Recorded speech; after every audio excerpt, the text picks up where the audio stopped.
ꯌꯦꯜꯍꯧꯃꯤꯁꯤꯡꯅ NRC ꯗꯤꯃꯥꯟ ꯇꯧꯔꯤ, ꯀꯨꯀꯤꯁꯤꯡꯅ ꯄꯥꯝꯗ꯭ꯔꯤ, ꯀꯨꯝꯖꯥ ꯏꯪ 1982ꯗ ꯕꯦꯁꯤꯌꯔ ꯑꯣꯏꯗꯨꯅ NRC ꯆꯠꯊꯔꯕꯗꯤ ꯀꯨꯀꯤ ꯆꯥꯗ ꯃꯔꯤꯐꯨ ꯐꯣꯔꯦꯅꯔ ꯑꯣꯏꯒꯅꯤ ꯍꯥꯏꯅ ꯈꯝꯖꯥꯂꯤꯌꯥꯅ ꯐꯣꯡꯗꯣꯔꯛꯈ꯭ꯔꯦ꯫ ꯃꯅꯤꯄꯨꯔꯗ ꯌꯦꯜꯍꯧꯃꯤꯁꯤꯡꯅ national register of citizen NRC ꯄꯥꯡꯊꯣꯛꯀꯗꯕꯅꯤ ꯍꯥꯏꯅ ꯑꯀꯟꯕ ꯗꯤꯃꯥꯟ ꯇꯧꯔꯤ꯫ ꯏꯟꯗꯤꯌꯥ ꯂꯩꯉꯥꯛꯅ ꯄꯥꯡꯊꯣꯛꯄ ꯍꯧꯔꯕ ꯁꯦꯟꯁꯁ ꯏꯪ 2018 ꯃꯅꯤꯄꯨꯔꯒꯤ ꯑꯣꯏꯅ ꯌꯩꯊꯣꯛꯇꯨꯅ ꯊꯝꯂꯕ ꯃꯇꯨꯡ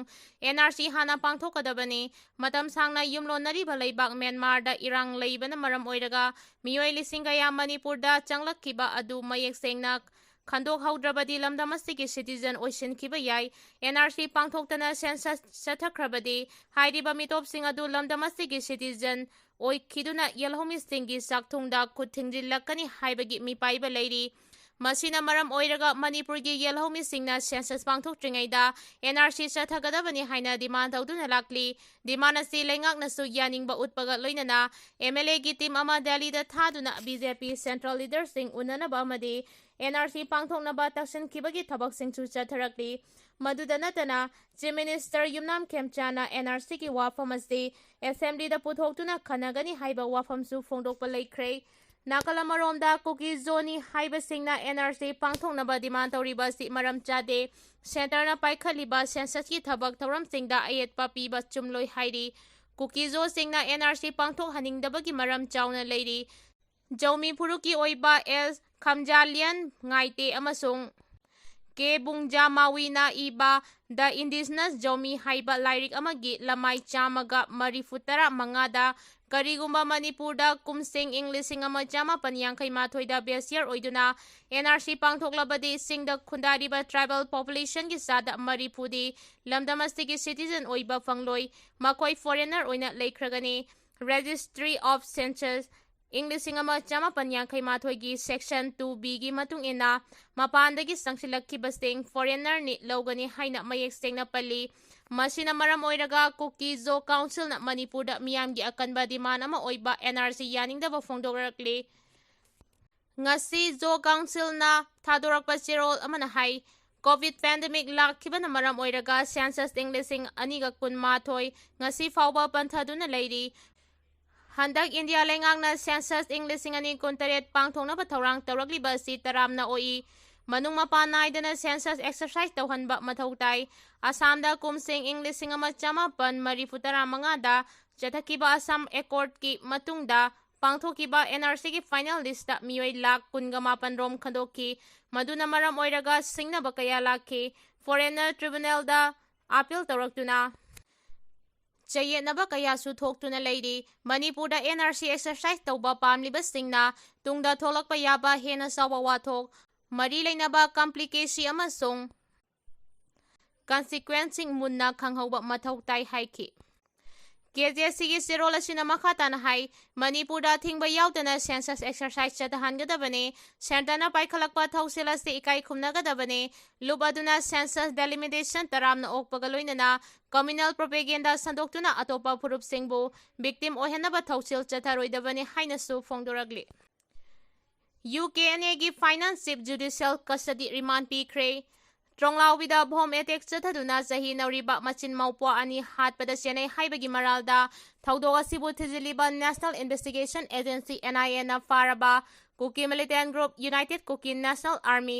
UKNAꯒꯤ ꯐꯥꯏꯅꯥꯟꯁ ꯆꯤꯐꯅꯤ ꯍꯥꯏꯕ ꯑꯦꯁꯄꯂꯥꯜ ꯊꯥꯗꯧ ꯑꯦꯂꯥꯏꯁ ꯂꯥꯜꯕꯣꯏ ꯁꯤꯡꯁꯟ ꯃꯊꯪ ꯊꯥ ꯁꯦꯞꯇꯦꯝꯕꯔ 3 ꯐꯥꯎꯕ ꯒꯨꯋꯥꯍꯥꯇꯤ ꯁꯦꯟꯇ꯭ꯔꯦꯜ ꯖꯦꯜꯗ ꯖꯨꯗꯤꯁꯤꯌꯦꯜ ꯀꯁꯇꯗꯤ ꯔꯤꯃꯥꯟꯗ ꯄꯤꯈ꯭ꯔꯦ꯫ ꯑꯦꯁꯄꯂꯥꯜ ꯊꯥꯗꯧ ꯑꯦꯂꯥꯏꯁ ꯂꯥꯜꯕꯣꯏ ꯁꯤꯡꯁꯟ ꯑꯁꯤ ꯚꯔꯆꯨꯑꯦꯜ ꯃꯣꯗꯀꯤ ꯈꯨꯠꯊꯥꯡꯗ NIAꯅ ꯊꯥ ꯁꯤꯒꯤ 12ꯗ NIA ꯁ꯭ꯄꯦꯁꯤꯑꯦꯜ ꯀꯣꯔꯠ 2ꯗ ꯄꯨꯊꯣꯛꯇꯨꯅ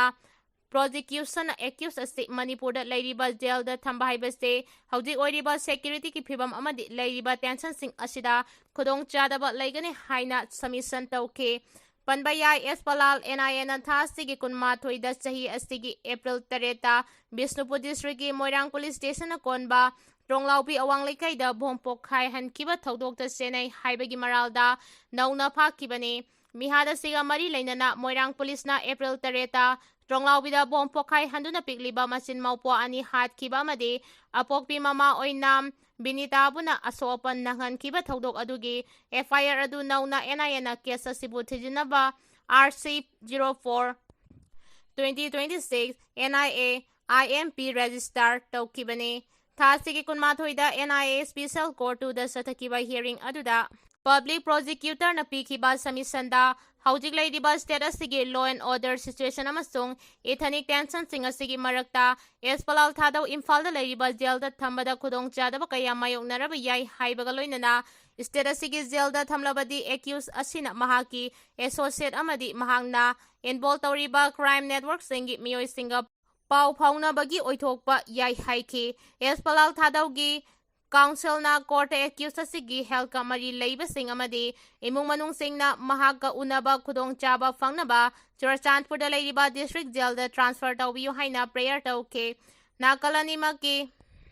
submission sing taraba matung court asina palal thadaubo Churachandpur district jail da transfer tawnaba tawrakiba prayer ado